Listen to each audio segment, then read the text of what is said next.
Luto na ang aking veggie stick! So, paano ko niluto ito? Tapusin ninyo ang video. Thank you!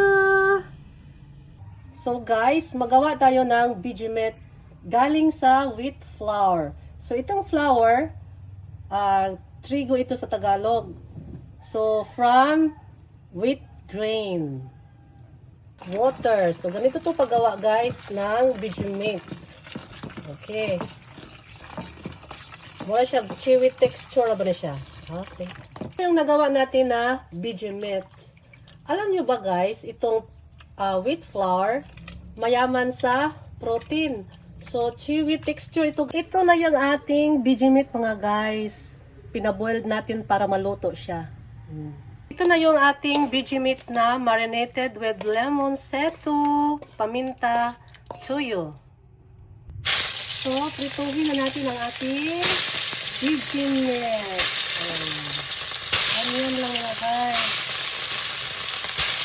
Nagprito lang ako ng baka. Pero Vegemite lang yan mga guys, plant-based. Muna natin yung ating Vegemite. Mag-gisa muna tayo ng lamas para sa ating beef stick. O, diba?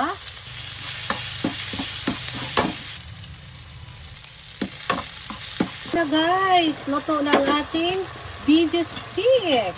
Diba? Para lang siyang karne na beef.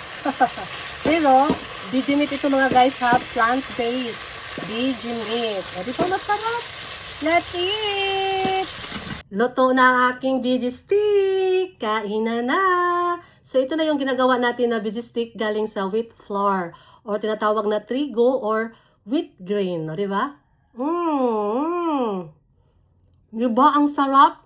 Para siyang beef stick. So, tawag beef stick. Veggie stick. Kain tayo.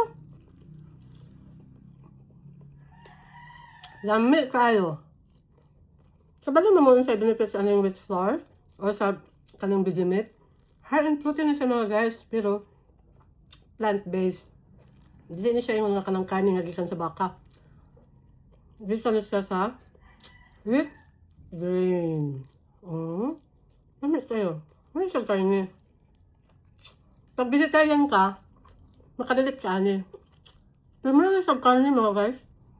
Pag hidlawin, kung vegetarian ka, hidlawin ka ng karne, so kanila mo kaunon. Tawag na free meat. Kaya, Vegemite na siya. Ano tayo?